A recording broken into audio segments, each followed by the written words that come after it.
फिर से स्वागत है आपका YouTube चैनल लो लेशंस पर, जहां पर हम बात करते हैं विविध सब्सिडी योजना, लोन योजना और गवर्नमेंट योजना के बारे में। अगर आपने अभी तक चैनल को सब्सक्राइब नहीं किया है तो चैनल को सब्सक्राइब करने के लिए विनती, क्योंकि इस चैनल पर हमने विविध सब्सिडी योजना के वीडियो अपलोड करके रखे हैं और आगे भी हम करते रहेंगे। आज हम ऐसी एक स्कीम के बारे में बात करने वाले हैं जिसका नाम है CMEGP यानी कि chief minister employment generation program. और ये chief minister employment generation program scheme है, उसका विजन है कि जो अर्बन और रूरल एरिया के यूथ है उसको एम्प्लॉयमेंट प्रोवाइड की जाए। और उसका ये स्कीम का ऑब्जेक्टिव है कि मिनिमम 1 लाख यूनिट ये स्कीम के अंडर एस्टेब्लिशमेंट हो। अब हम आगे बढ़ने से पहले दो कंसेप्ट क्लियर कर लेते, क्योंकि ये दो कंसेप्ट आपके क्लियर हो गए तो आपको आगे वीडियो देखने में मजा आएगा और समझ में भी ज्यादा आएगा। और ये दो कंसेप्ट पे सारा सब्सिडी का बेनिफिट डिपेंड है। तो सबसे पहले इस स्कीम में पर्सन को दो कैटेगरी में डिवाइड किया है, एक स्पेशल कैटेगरी और एक जनरल कैटेगरी।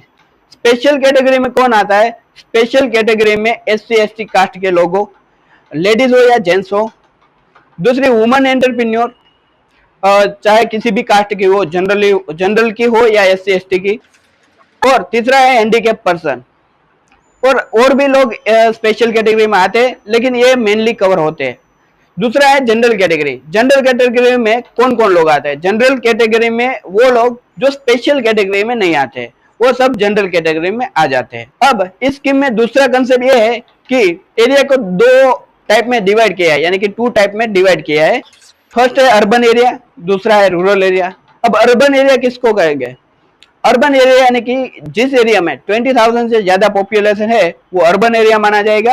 और रूरल एरिया जिस एरिया में 20,000 से कम पॉपुलेशन है वो रूरल एरिया माना जाएगा। और हाँ, अगर भले ही 20,000 से कम पॉपुलेशन हो, वहां पर नगर परिषद लागू होता है, नगर पंचायत लागू होता है, या इंडस्ट्रियल एरिया है जो MIDC ने यानी कि महाराष्ट्र इंडस्ट्रियल डेवलपमेंट कमीशन ने डेवलप किया है, तो वो एरिया को अर्बन ही माना जाएगा, भले आपकी पॉपुलेशन 20,000 से कम हो। अब हम बात करेंगे एलिजिबिलिटी क्राइटेरिया के बारे में। पहला क्राइटेरिया है एज का, यानी कि यहाँ पर कोई भी व्यक्ति 18 साल से लेकर 45 साल का है तो यहाँ पर एप्लीकेशन कर सकता है। और अगर व्यक्ति स्पेशल कैटेगरी का है तो या उसके लिए 5 साल और बढ़ जाएंगे, यानी कि 18 साल से लेकर 50 साल तक यहाँ पर एप्लीकेशन कर सकता है। दूसरा क्राइटेरिया है कि एप्लीकेंट महाराष्ट्र स्टेट का रेसिडेंस होना जरूरी है। तीसरा क्राइटेरिया है यहाँ पर एजुकेशन। अगर आपका प्रोजेक्ट 10 लाख से 25 लाख तक का है तो आपका एजुकेशन मिनिमम 7 स्टैंडर्ड पास होना जरूरी है। अगर आपका प्रोजेक्ट 25 लाख से ज्यादा का है तो आपका एजुकेशन 10 स्टैंडर्ड मिनिमम यहाँ पर रिक्वायरमेंट है। फिफ्थ क्राइटेरिया है यहाँ पर एक्सपीरियंस, यानी कि आप जो भी बिजनेस के लिए एप्लीकेशन, सब्सिडी के लिए एप्लीकेशन कर रहे हैं उसके लिए आपके पास रिलेवेंट स्किल और एक्सपीरियंस होना जरूरी है। छठा क्राइटेरिया है 1 पर्सन 1 फैमिली, यानी कि फैमिली में से एक ही पर्सन इस स्कीम का बेनिफिट ले सकता है। और फैमिली की डेफिनेशन में यहाँ पर हस्बैंड और वाइफ आते हैं, यानी कि हस्बैंड ने जो बेनिफिट ले लिया तो वाइफ उसका बेनिफिट नहीं ले सकती, अगर वाइफ ने बेनिफिट ले लिया तो हस्बैंड उसका बेनिफिट नहीं ले सकते। नेक्स्ट क्राइटेरिया है कि यहाँ पर आप जो एप्लीकेशन करेंगे वो बिल्कुल न्यू बिजनेस होना चाहिए, एग्जिस्टिंग बिजनेस को यहाँ पर लाभ नहीं मिलेगा। और लास्ट क्राइटेरिया, यानी कि मेन जो क्राइटेरिया है उसमें लास्ट क्राइटेरिया है कि अगर आपने किसी भी स्कीम में लाभ ले लिया तो इस स्कीम में आपको लाभ नहीं मिलेगा। अब हम देखेंगे अदर एलिजिबिलिटी क्राइटेरिया। पहला है कास्ट सर्टिफिकेट या फिजिकल हैंडीकैप का सर्टिफिकेट। अगर आप स्पेशल कैटेगरी में आते हैं या फिजिकल हैंडीकैप है तो आपको कास्ट सर्टिफिकेट और फिजिकल हैंडीकैप सर्टिफिकेट आपको एप्लीकेशन के टाइम देना पड़ेगा। दूसरा है कैपिटल एक्सपेंडिचर, यानी कि ये स्कीम में एप्लीकेबल होने के लिए, यानी कि ये स्कीम में एप्लीकेशन करने के लिए आपको कैपिटल एक्सपेंडिचर करना जरूरी है। पहले नहीं करना है, आपको फ्यूचर में यानी कि बाद में कैपिटल एक्सपेंडिचर करना जरूरी है। कैपिटल एक्सपेंडिचर यानी कि expenditure on plant and machinery, यानी कि मशीनरी खरीदने के लिए जो आप एक्सपेंडिचर करोगे वो टोटली यहाँ पर कवर होगा। अगर आपने लैंड यानी कि जमीन खरीदने के लिए एक्सपेंडिचर किया है तो वो यहाँ पर काउंट नहीं होगा। अगर आपने प्री बिल्ट अप बिल्डिंग है या वर्कशॉप है या गाला टाइप जो कंस्ट्रक्शन है वो आप खरीदने के लिए एक्सपेंडिचर किया वो यहाँ पर अलाउड होगा, लेकिन 20% तक ही अलाउड होगा। जो आपका टोटल प्रोजेक्ट कॉस्ट है यानी कि 50 लाख, उसका 20% ही यहाँ पर अलाउड होगा। और अगर आपका जो प्रीमाइसिस है, बिजनेस प्रीमाइसिस, वो अगर रेंट पे है तो आप लॉन्ग लीज बना के 3 साल का रेंट यहाँ पर प्रोजेक्ट कॉस्ट में इंक्लूड कर सकते हैं। अगर आप, अब नेक्स्ट कंडीशन है, अगर आपका बिजनेस सर्विस सेक्टर का है या एग्रो बेस है, तो आपको यहाँ पर शॉप खरीदने के लिए या प्री बिल्ट अप एस्टेब्लिशमेंट करने के लिए या वर्कशॉप खोलने के लिए यहाँ पर 20% तक, प्रोजेक्ट कॉस्ट का 20% तक आपको यहाँ पर अलाउड होगा। और यहाँ पर सर्विस सेक्टर का बिजनेस है तो आपका working capital maximum 30% of project cost ही रहेगा। अब ये स्कीम में थोड़ा बहुत रिजर्वेशन भी है, वो भी हम देख लेते हैं साथ साथ। यहाँ पर 30% वुमेन के लिए रिजर्वेशन है और 20% SC/ST कैटेगरी के लिए रिजर्वेशन रखा हुआ है। अब हम थोड़ा प्रोसीजरल पार्ट देखेंगे कि ये स्कीम में एप्लीकेशन करने के लिए क्या प्रोसीजर होती है। तो सबसे पहले यहाँ पर एप्लीकेशन होगा सब्सिडी के लिए, सब्सिडी का अप्रूवल आएगा, बाद में लोन प्रोसीजर होगा, लोन प्रोसीजर के बाद यहाँ पर EDP ट्रेनिंग चालू होगा, वो 11 दिन का होता है। और EDP ट्रेनिंग होने के बाद सब्सिडी के लिए क्लेम होगा, सब्सिडी क्लेम होने के बाद आपका सब्सिडी आपके बैंक अकाउंट में आ जाएगा, यानी कि सब्सिडी का डिस्बर्समेंट होगा। अब सब्सिडी आपके बैंक में पहुंच गया, लेकिन वो सब्सिडी अमाउंट बैंक उसके पास रखेगी, वो 3 साल जमा रखेगी, ना तो उसके ऊपर आपको इंटरेस्ट देंगे और ना ही इतनी अमाउंट की लोन ऊपर आपको इंटरेस्ट लगेगा।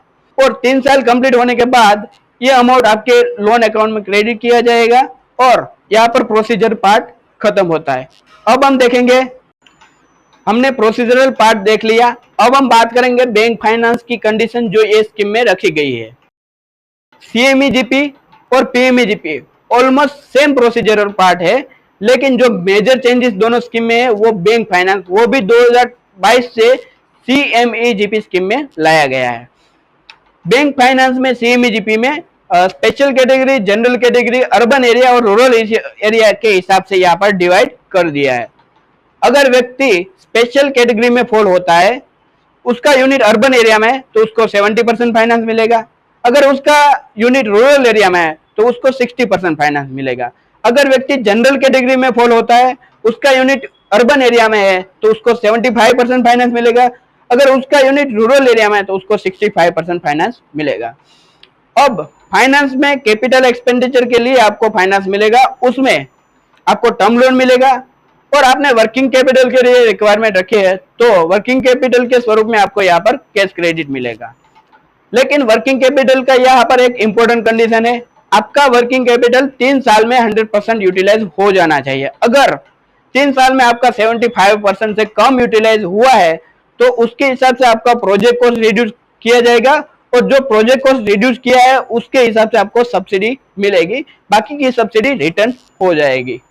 अब हम रेट ऑफ इंटरेस्ट की बात करें तो रेट ऑफ इंटरेस्ट बैंक के नॉर्म के हिसाब से होगा, यानी कि बैंक जो नॉर्मल मशीनरी लोन पे रेट ऑफ इंटरेस्ट चार्ज करती है वहीं पर यहाँ पर वो इंटरेस्ट रेट यहाँ पर चार्ज होगा। अब हम बात करेंगे कि यहाँ पर सिक्योरिटी में क्या देना है।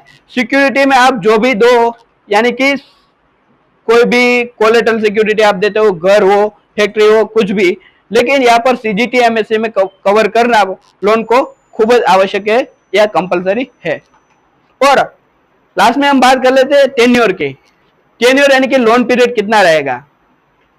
ये स्कीम में आप 3 साल से लेकर 7 साल के लोन कर सकते हैं, जो आपको सूटेबल हो वो हिसाब से। अब हम बात करने वाले मोस्ट इंपोर्टेंट और जिसके लिए आप वेट कर रहे हैं वो टॉपिक पर, यानी कि बेनिफिट पर। और बेनिफिट के बाद हम रिक्वायर्ड डॉक्यूमेंट, ये सब्सिडी में एप्लीकेशन करने के लिए जो रिक्वायर्ड डॉक्यूमेंट है उसके ऊपर बात करेंगे।